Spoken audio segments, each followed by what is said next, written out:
Whether you're an aspiring leader, an established executive, an at-home mom, or a young person wanting to grow and learn, Marcia Martin will share actionable strategies for greater happiness, success, motivation, creativity, productivity, love, health, contribution, and fulfillment.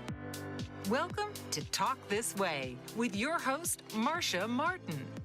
Marcia will guide you through the basics and unravel the ABCs of communication, leadership, and success by taking the wax on, wax off approach to communication mastery, ensuring that the skills you acquire will make you unstoppable. So now, please welcome the host of Talk This Way, Marcia Martin.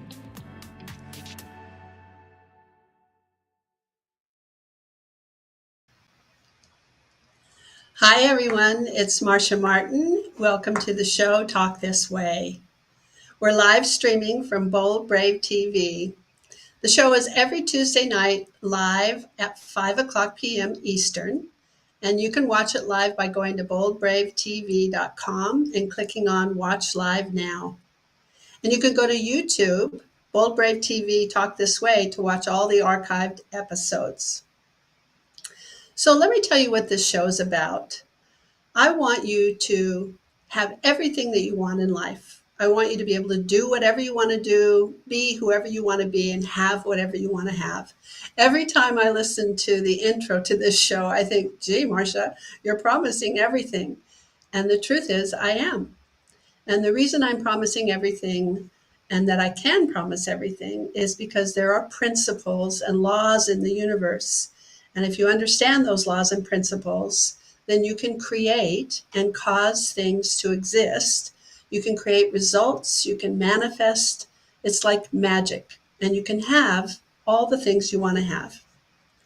And what I want to do with this show is kind of give you a toolbox. It's a journey of 24 episodes where I'm going to go through each of those laws and those principles. I'm going to talk about all of those laws that affect communication and how you connect with another human being, how you can be an effective human being yourself, how you can actually bring into existence the things that you're dreaming.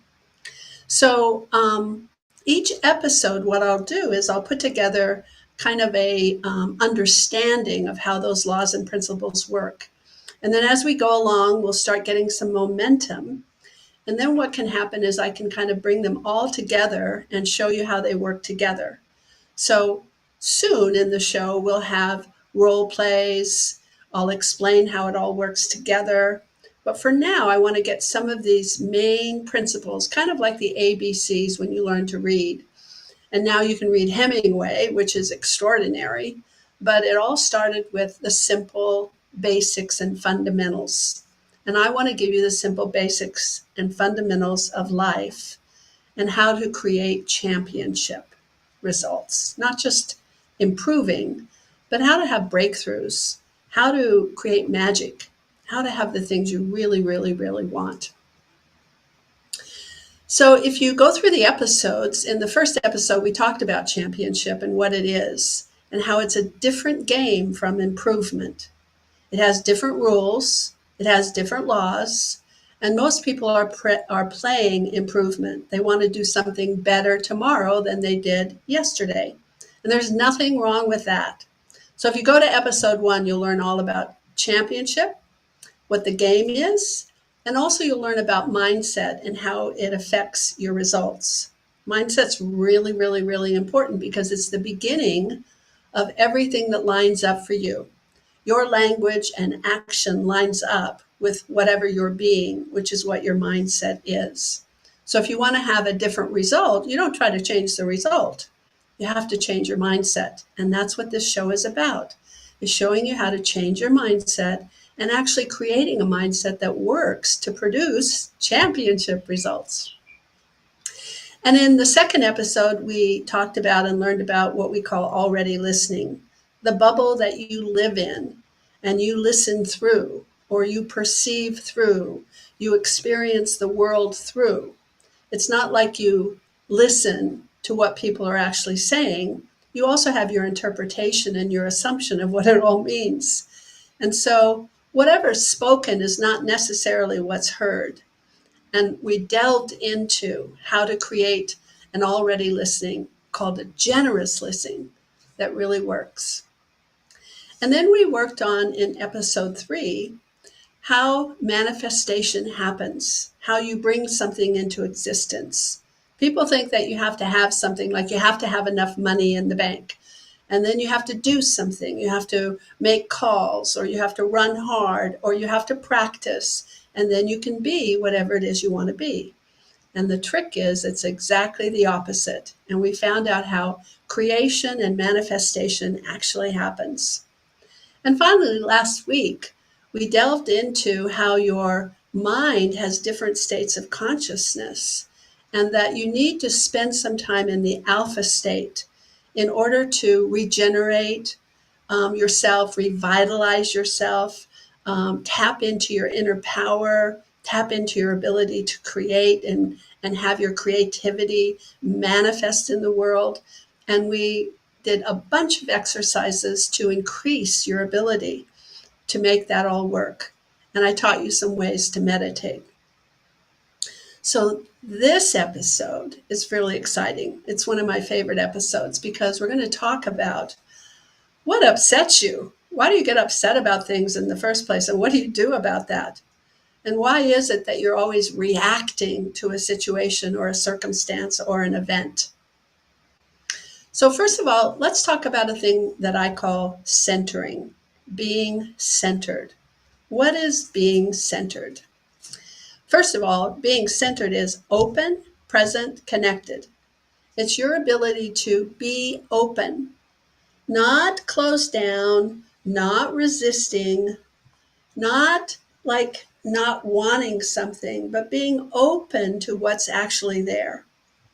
Present, being in present time. I know there's only one time zone, but how many times have you found yourself daydreaming, thinking about the past, worrying about the future, distracted in something when you're trying to talk to somebody and you're on the phone, or your child is trying to get you to listen to them and you're trying to cook dinner and you notice you're not present in that conversation? And connected.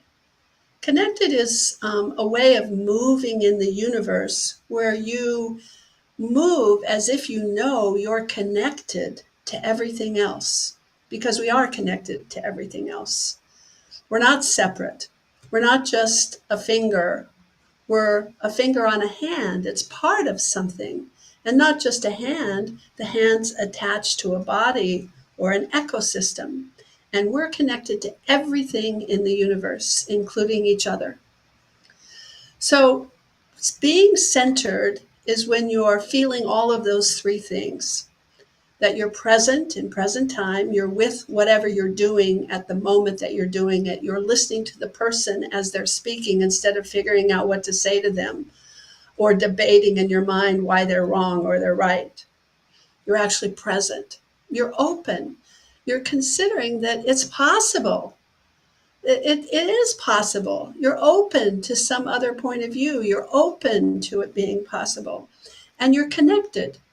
It's like that you see someone over there. You are part of the whole. You're connected to everything. It's not just you isolated on your own. You're present, open, and connected. That is the first law of communication. In other words, real communication doesn't happen unless you're centered first, unless you're present, open, and connected. You can do a lot of talking and you can hear with your ears, but the experience of communicating and connecting with another human being means that you're actually recreating what they're experiencing, and you're sharing your experience in such a way that it touches them. It's not just words, it's an experience that you're sharing together. And it won't happen unless you're centered, present, open, and connected. So how do you get centered? Well, we know how to be uncentered. Think about your life just in the past couple of days and how many things have upset you or thrown you off or got you angry or made you sad or caused you resentment or caused you regret. Just think about all of those things because the forces of the world will come at you. That's the way life is. How I like to think about it in being centered is that I'm on a boat and I'm going down a river. Now, most people try to change the river. And I think one of the best things that you can learn and accept and get at peace with is you can't change the river. The river is the way it is, the terrain is the way it is.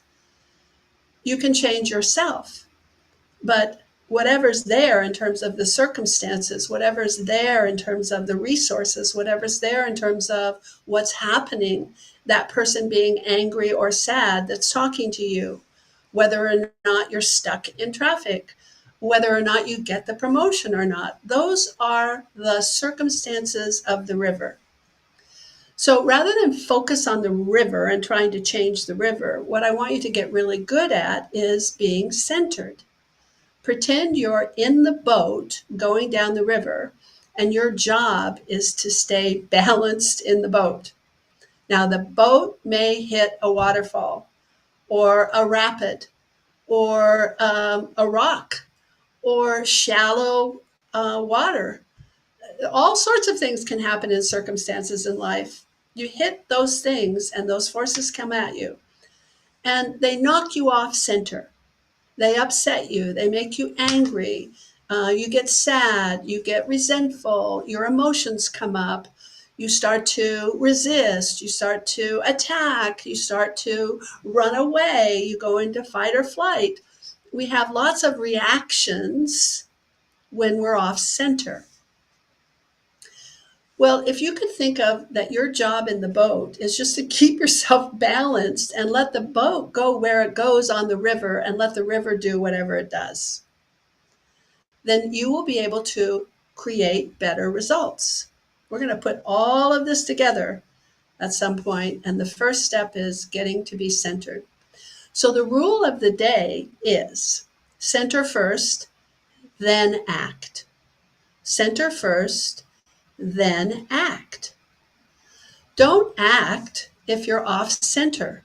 Don't speak. Don't push the button send. Don't talk on the telephone. Don't run into the meeting. Don't get in your car and drive. Don't talk to your wife or your husband or respond to whatever that they said in that moment if what they said earlier threw you off center. Because this is how it works. When you're off center, you're reactionary. It's kind of like you're on automatic. And you'll say things and do things that will cause mistakes. You'll say and do things that you don't mean, that will get you into trouble. I know you've been there. I know you've done it. We've all done it. We hear ourselves saying something. We say, we shouldn't be saying this. And we can't stop because we're not centered. We're on automatic. We're what we call triggered. And in that space of being triggered, we react. We don't choose how to respond in a way that will work necessarily. We react automatically. And so the rule of the day is center first, then act. And you focus on getting centered rather than focusing on the thing that just upset you. Because if you focus on the thing that just upset you, you will start to react to it. But if you focus on, wow, I'm off center. I just noticed I don't feel right. I'm not balanced in the boat of the river of the circumstances that I'm experiencing right now. I'm off center. And what I need to do before anything else is I need to get back to center where I'm open, present, and connected. Now, one of the ways you can do that is take a deep breath. Just stop and take a deep breath and get yourself back in your body. Open your eyes and kind of make sure you can see what's around you. Sometimes I even say hello to things just to remind myself where I am. I say, hello, lamp, hello, table, hello, anything that I see, hello, chair, until it gets me back in present time. Now, what we're going to do is in a minute, we're going to take a break. And when we come back from the break, I'm going to tell you why you get upset when there are circumstances that happen around you that you don't particularly enjoy. You may think the thing that is upsetting you is the circumstance itself, or the person that's yelling at you, or the fact of whatever happened to you. But I have something kind of secret to tell you that that's not what happens at all. And once you understand what does happen, you'll be able to be more in control. So this is Marsha Martin. I'm your host of Talk This Way.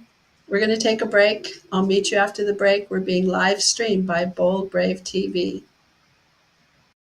What if there were a super tiny device that could diagnose the brain and is smaller than a single human hair?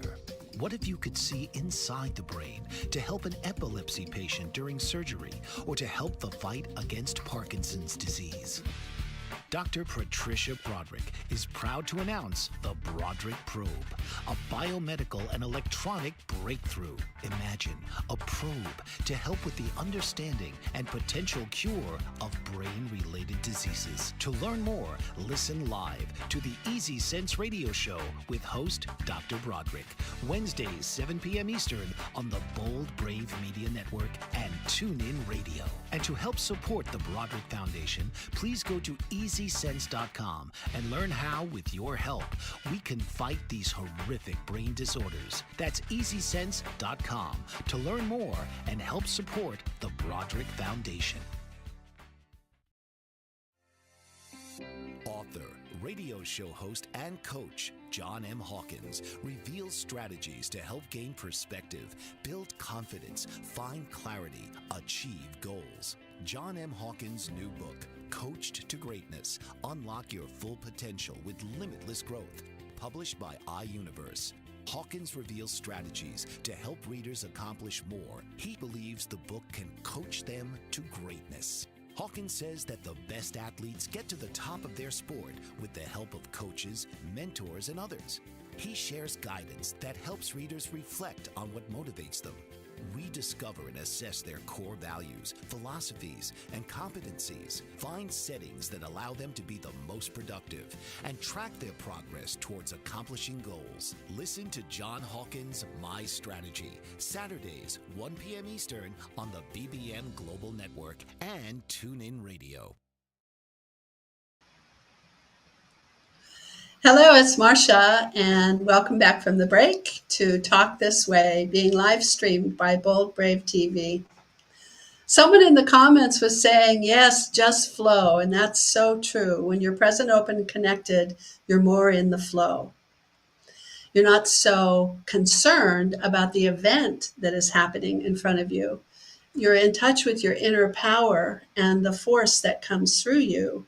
And that natural flow can allow you to move, just like you're tobogganing or you're skiing or you're surfing. You go with the flow of the wave rather than resisting it. And it works out much better that way. Okay, I want to talk a little bit about how the mind works. And I'm going to do this in a way that I hope is simple because it's a very complex system, but we can make it simple, easy, and fun. So essentially how it looks like how we experience is that something outside of ourselves that we're dealing with at the moment upsets us. And you can listen to yourself talk and you know that you're saying that and describing it as if the thing is upsetting you. You'll say, he made me angry. It made me sad. So you're talking about something that happened or is happening to you, and that thing in that moment made you whatever emotion is going on, and that's why you're acting the way that you are. It has something to do with the event outside of yourself. Well, it doesn't work that way. Here's how it works. And it's kind of funny and scary all at the same time. When you're born until around the time you're 10, 11, or 12, a lot of things happen to you. And you have a mind, and the mind has a purpose. And the mind's purpose, simply put, is that you survive. So the mind has a system that it puts into work, have it working for you, so it can make sure that you can survive. And how it does that is it collects incidents that you experience in your life. But it determines that it only needs incidents till you're around 10, 11, or 12. And then it figures that it has all the information it needs for the rest of your life. Sad but true. You're kind of doing a rerun. You don't really take in any new information. So what happens is the mind collects these incidents and whatever happens in the incident and keeps it in a library, kind of stacks it up like a bunch of photographs. And in each photograph, it has everything that happened, all the senses. It knows what you felt, it knows what you thought, it knows what you said, it knows what emotion you were in, it knows the colors, it knows, it can see. It's like a photograph, but with all the senses in it. And it's in a particular order, and the mind has its own way of systemizing things, and I'll tell you a little bit about that in a minute. But essentially, it collects incidents that have trauma in them. Anything that where it felt that you might go, or you were unconscious, or you were hurting, or you were in perhaps danger of not surviving. And so the mind says, well, if you were in danger of not surviving, we need to keep that information in case we need it in the future, in case something happens like that, and then we'll know what to do if it ever happens again. So it has a good purpose. It's just a little screwy in the way that it rolls it out, so to speak. So let's say, for example, you're 3 years old and you're walking down the street with your mom, or maybe you're even 2, and you're holding her hand and everything is fabulous and it's a beautiful day, and you go past the neighbor's house and the neighbor has a big German Shepherd dog, and the dog loves you and is so excited that you're there and you can play, comes running towards you, jumps over the fence, and because you've let go of your mother's hand and she's talking to the neighbor and you're free and you've walked a little way on your own, you're all there by yourself when the dog jumps over the fence and knocks you down, and you hit your head and it hurts and it's scary, and the fur on the dog rushes up against your cheek and you can feel the hot air and the wet tongue, and it's licking your face, and you feel all of that, and you're scared and you're terrified and you get mad and angry and you start to cry and you fight and then your mom comes along and she picks you up and she dusts you off and she says it's okay, and we say hello to Spot, and then you realize who it is and you play with the dog for a little bit and life is fine again. Okay. The mind knows to save that incident, and the mind knows to keep it in case that ever happens again. And the mind has a sorting system, which is sadly, for you at least, it's not the best sorting system. The mind says, if it looks like that old incident in the future, if it sounds like that, if it feels like that, if the temperature is the same as that, if the lighting is the same, if a visual is the same, and even worse than that, if you think it might do any of those things, then the mind considers it is that. So that means pretty much that the mind considers any incident that happens to you as the same as some old incident. Now, here's how it works. Let's say fast forward, you're now not 2 or 3, and you have a boyfriend, and he is fabulous. He's the, football captain, and you're 18 or 17, and you're at a movie, and it looks like he's going to give you a kiss, and you're so excited. And he takes his arm and he puts it around and kind of pulls you close to him, and your heart is pumping and you're thinking, this is so great. And then all of a sudden, his leather jacket that he's wearing with the furry collar brushes up against your chin with his hot breath, and he's about to kiss you, and you can feel a little bit of his wet tongue. And in that instant, something happens. It's like you go crazy. And all of a sudden, instead of being really excited and welcoming, and this is your boyfriend and you're thrilled, all of a sudden you start yelling and screaming and saying, "What are you doing?" Or you say something that is inappropriate to the moment. But you can't help yourself. You're on automatic. And it's because whatever the event on the outside, which was his leather jacket and the fur collar and the heat of his breath and maybe the wet of his tongue, reminds the mind that it looks like the old incident when the mind thought you were in trouble and you were in danger of not surviving. And so the mind says, we got to pull this old incident up and act out from there. Just like a computer goes on default. You have a default button in each of those old incidents that plugs in automatically when the mind thinks you're in trouble. And the mind will think you're in trouble if anything out there in the universe looks like, sounds like, feels like, or you think it might sound like, feel like, look like the old thing that you experienced before you were 12.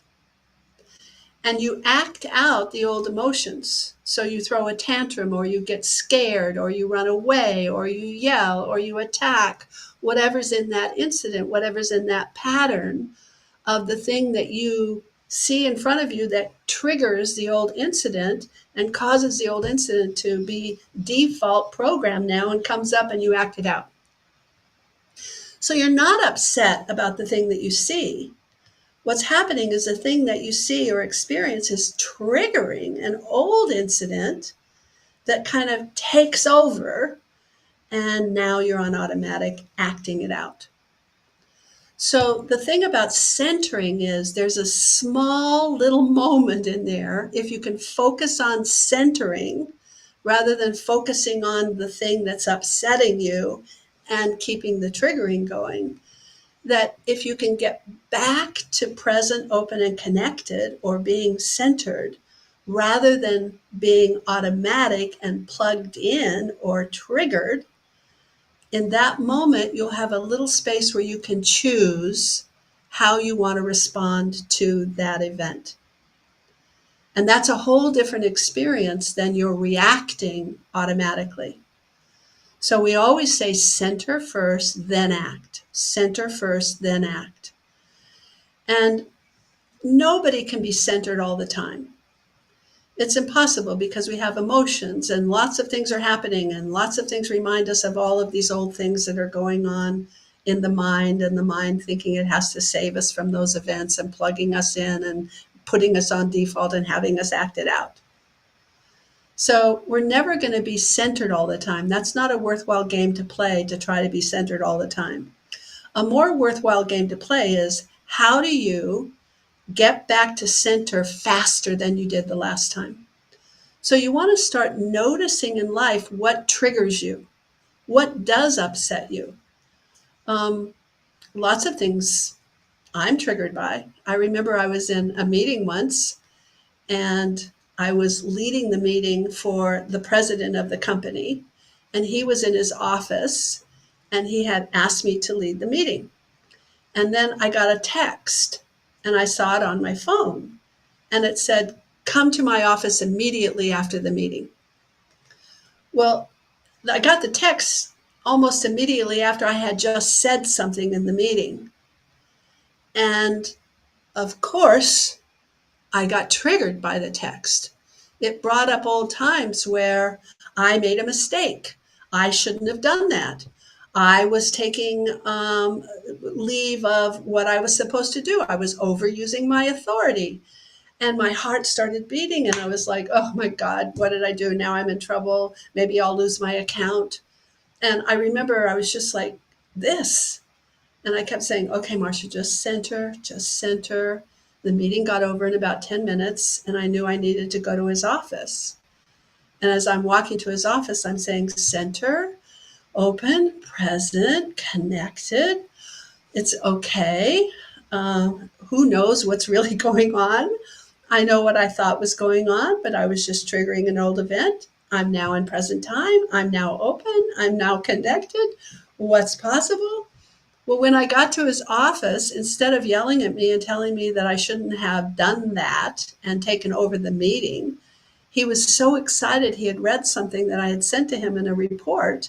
And he said it was so brilliant that he wanted me to go to all of the hotels that he was responsible for and teach all of his executive teams that same thing that I had shared in the report. But if I hadn't centered myself, who knows how I would have looked when I got into the meeting. I might have said something or done something that made me be in a particular way where he wouldn't have trusted me to go to all of those hotels. So I got a different result being at choice of how I'm going to respond rather than at the effect of what I was triggered by. So it's a very important skill set to learn how to center. I'm going to tell you some other stories, and we're going to really look into how you get yourself centered. But just know that your mind is not always your friend, even though it's supposed to be, and that you need to center first before you act. So when we get back from the break, I'll tell you some new stories. This is Marsha Martin, your host of Talk This Way, being live streamed from Bold Brave TV. See you after the break. Did you know that your beliefs create your entire reality, but it's the subconscious beliefs that do most of the creating? Belief shifter and life coach Shiraz can help you identify those limiting beliefs and eliminate them, often in a single session. Like it was almost instant, like I had relief right away. Creating better health, relationships, careers, and finances. Let Shiraz help you step out of safety and into awareness. Definitely something's happening. It's like a flow inside. It feels good. Whether in person or online, Shiraz provides personal coaching, belief shifting. Visit Shiraz at energeticmagic.com or call 416-529-7429. Energetic Magic on the BBM Global Network, Tuesdays at 7 p.m. Eastern. Find your greater happiness. Be well. Be aware. Be magical. Are you struggling to care for elderly parents or a spouse? Do you wonder if being a caregiver is making you sick? Are you worried about taking time off work to care for elderly parents and balance work, life, and caregiving? Has caregiving become exhausting and emotionally draining? Are you an aging adult who wants to remain independent, but you're not sure how? I'm Pamela D. Wilson. Join me for the Caring Generation radio show for caregivers and aging adults, Wednesday evenings, 6 Pacific, 7 Mountain, 8 Central, and 9 Eastern, where I answer these questions and share tips for managing stress, family relationships, health, well-being, and more. Podcasts and transcripts of The Caring Generation are on my website, PamelaDWilson.com, plus my caregiving library, online caregiver support programs, and programs for corporations interested in supporting working caregivers. Help, hope, and support for caregivers is here on The Caring Generation and PamelaDWilson.com.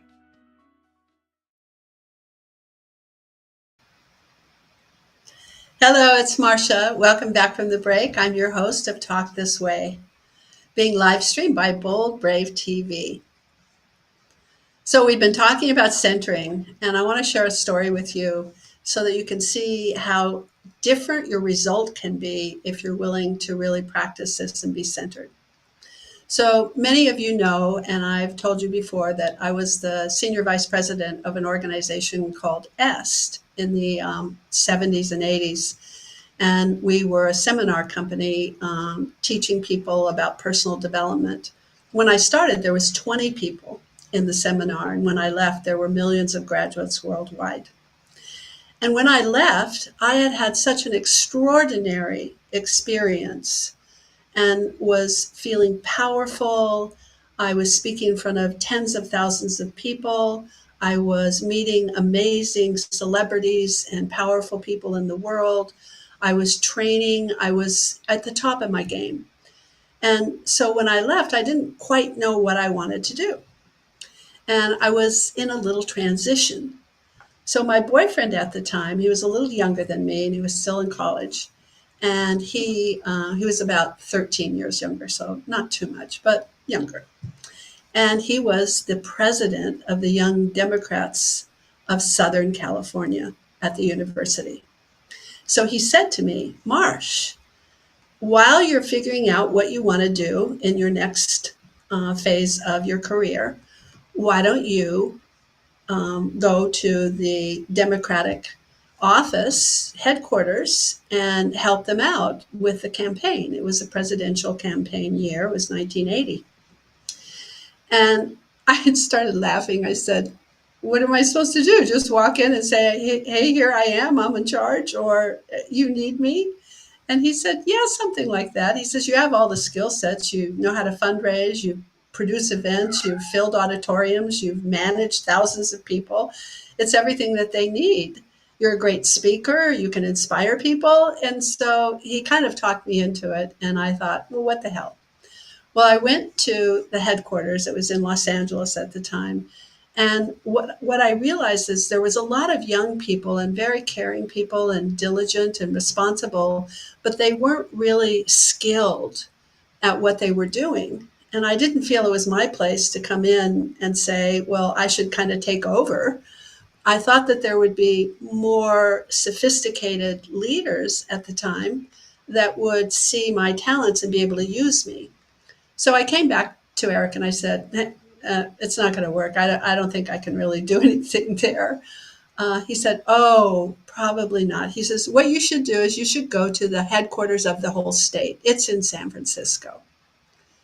And I said, you want me to just go and say, hey, here I am? And he said, yeah, kind of. So I was still, I was in my early 30s and, full of my vim and vigor and knew I could do anything. So I said, okay, I'll try that. And I've kind of found the same thing, is that the leadership wasn't that experienced in some of the skill sets that I had. But I didn't feel that it was really my place to come in and say, hey, I have a lot more experience in some of these things, so I should take over.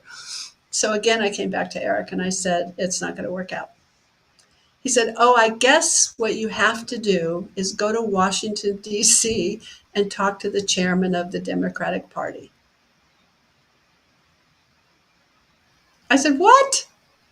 You want me just to get on a plane, drop myself off in Washington, D.C., knock on somebody's door and say, hey, I'm here and you need me? He said, Marcia, I know who you are. I know you'll figure it out. So just go. It'll work. And I decided to do it. And I shared what I was going to do with a few friends. And one of my friends said that they knew a congressman and they would be happy to set up a meeting for me with a congressman. And I was thrilled. I said, yes, fantastic. And they set up the meeting with the congressman. And I landed in Washington, D.C., all excited to go meet this congressman without thinking. So here's the part where if you are centered and willing to get centered before you act, it comes in handy. It turns out that this congressman was a Republican. He was one of the state congressmen from the state of California. And my friend hadn't said the small little detail that I needed to know, which he was a Republican. And I kind of waltzed into his office and sat down, so full of myself, and waiting, reading a magazine. And his assistant, the office manager, comes over to me and she says, Miss Martin, the congressman is so excited to meet you and is delighted that you're here. And he would like to know what you would like to meet about. And without thinking at all, out blurts from my mouth, I'd like him to help me get a job with the Democratic committee so I can help with the campaign. And I got to tell you, maybe it was just that, I was a little crazy at the time or too young. I didn't even notice when I said it that I had said what I had said and where I was and the situation I was in. And she kind of got a little off center herself, and I didn't even notice that. And she went away. And I went back to reading my magazine, expecting her to ask me into the congressman's office in the next few minutes. And then all of a sudden, this flurry of activity happens in the office, and about, I don't know, maybe 10 or 12 people start scurrying around, and they're kind of rushing, and they're all in a circle, and they're surrounded like this, and it kind of like a ball of energy kind of goes by me and out the front door, and the door shuts and they're gone. And I'm reading my magazine. And this woman comes back over to me, and when she said what she said, I realized the predicament I was in. She said, "Oh, I'm so sorry, Miss Martin. The congressman has been called out of the office and he won't be able to meet with you." Well, of course he wasn't going to meet with me. I just told him I was a Democrat and I wanted his help to, get the other side elected. But rather than thinking about that, all I remember is, oh boy, you better get centered here, because you need everything in your power to be able to make this come out okay. Because if I wasn't centered and then not able to make a choice of what I'm going to do in my next move, how I'm going to get the ball down the field, I would have been upset. I just traveled all the way from California to Washington, D.C. I spent a lot of money. This was the only person that I knew that I was going to meet. Where was I going to go from here? How was I going to? All of that would have been craziness, and I certainly would have made mistakes. But instead, I got myself centered, and I remember very clearly looking straight into her eyes and very calmly, and not moving from my chair, and not being flustered, and not starting to leave, just sitting in the chair, very calm, open, present, and connected. I looked right in her eyes and I said, "That's okay. I can wait." And then I looked back down at my magazine. Now, she was now off-centered a lot. She was stuttering and was kind of like, Miss, I don't think you understand, but the congressman is not in the office.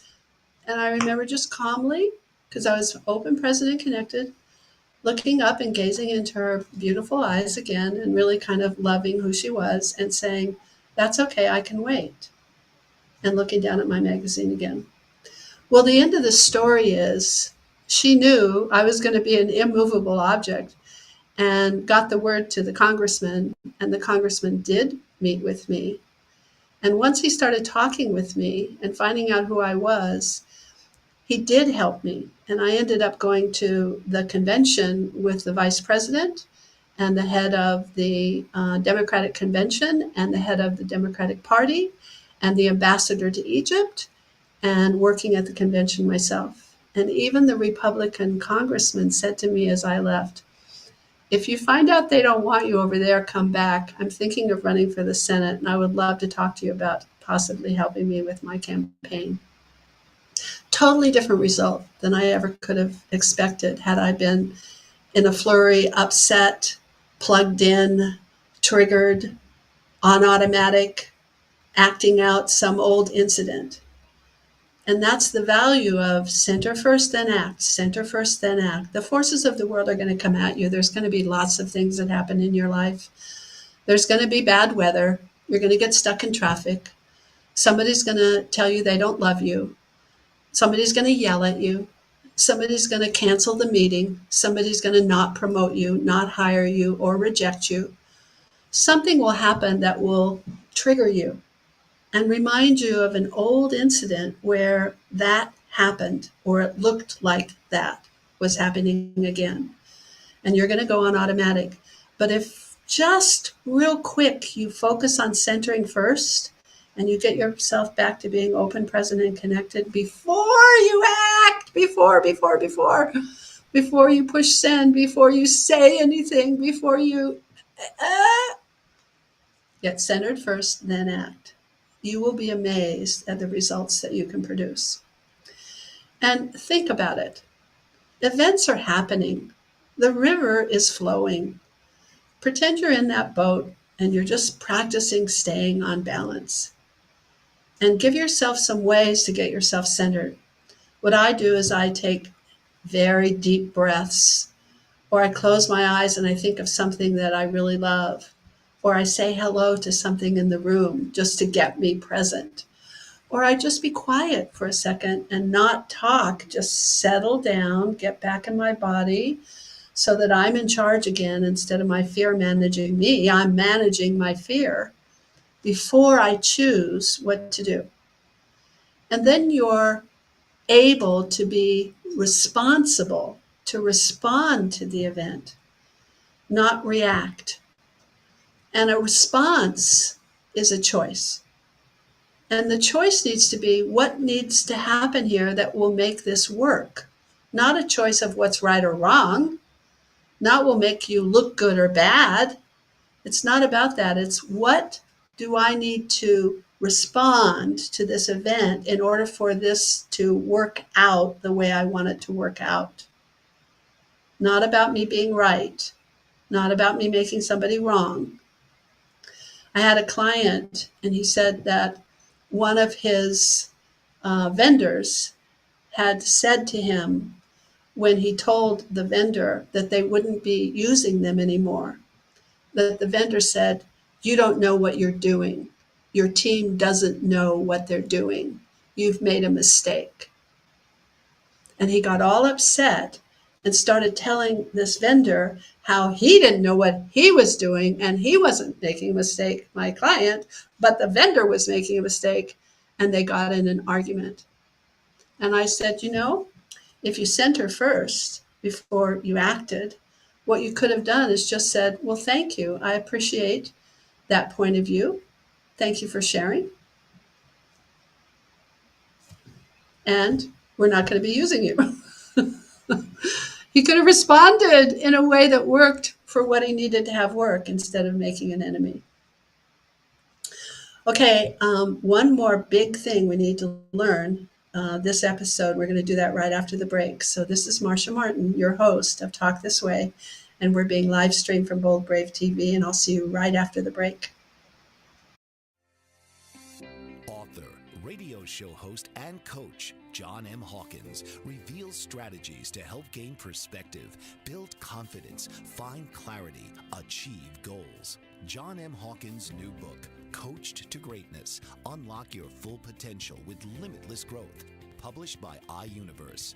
Hawkins reveals strategies to help readers accomplish more. He believes the book can coach them to greatness.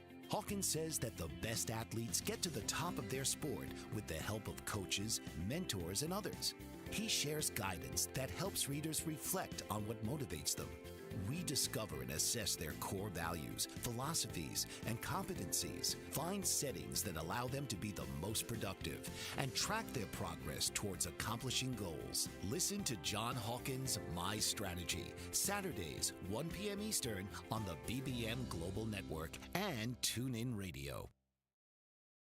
What if there were a super tiny device that could diagnose the brain and is smaller than a single human hair? What if you could see inside the brain to help an epilepsy patient during surgery or to help the fight against Parkinson's disease? Dr. Patricia Broderick is proud to announce the Broderick Probe, a biomedical and electronic breakthrough. Imagine a probe to help with the understanding and potential cure of brain-related diseases. To learn more, listen live to the Easy Sense radio show with host Dr. Broderick, Wednesdays 7 p.m. Eastern on the Bold Brave Media Network and TuneIn Radio.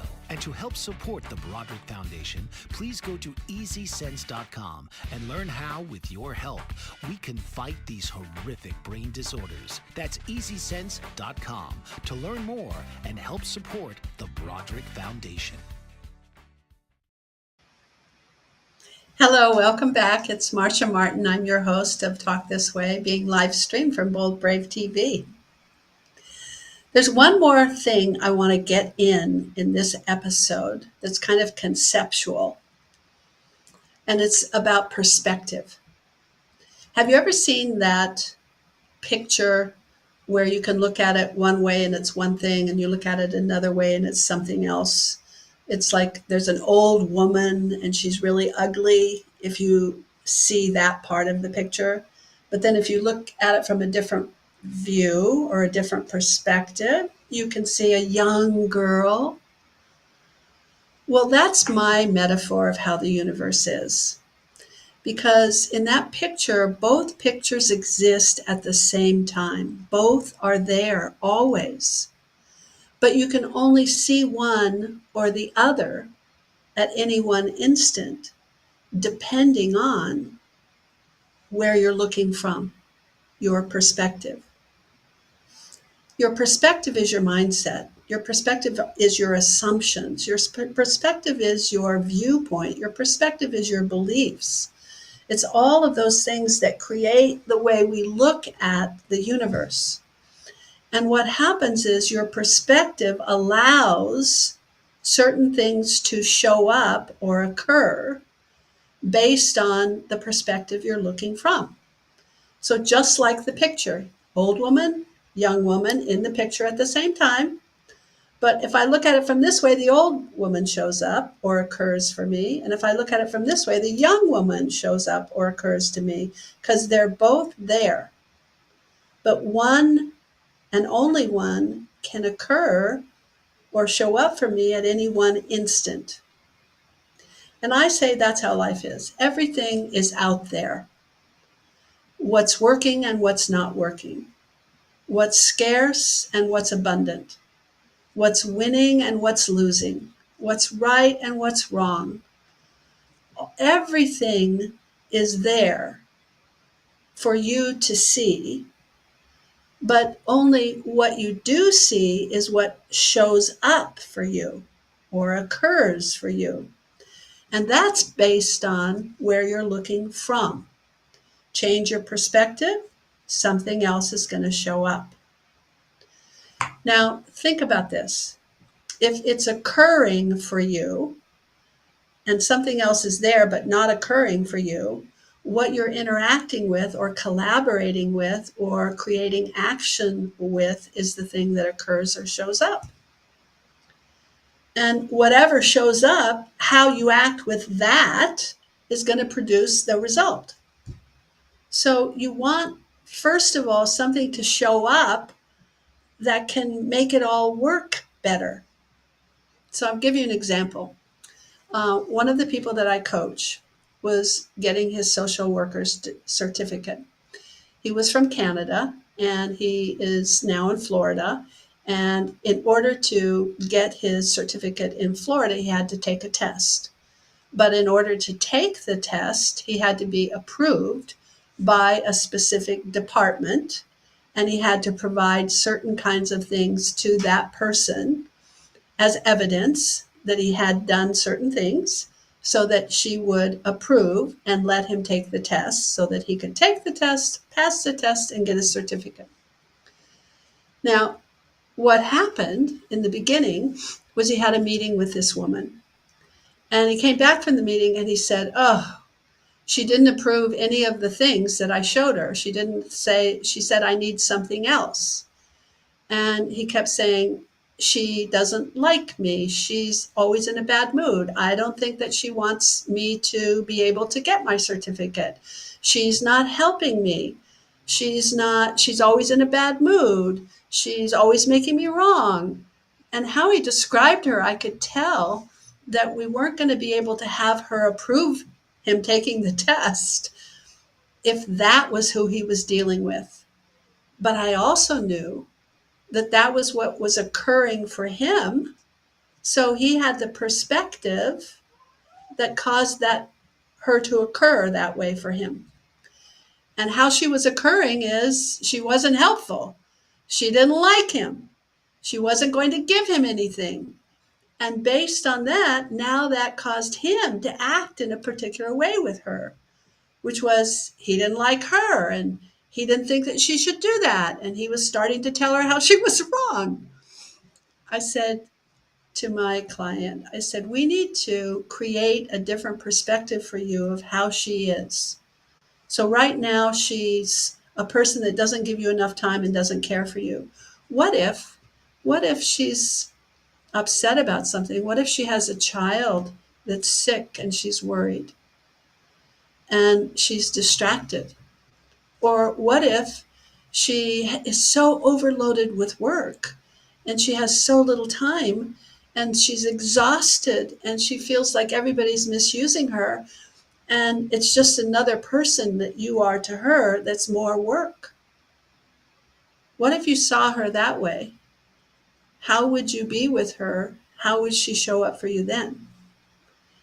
And he realized what I was saying, and he created a different perspective of how he was going to see her.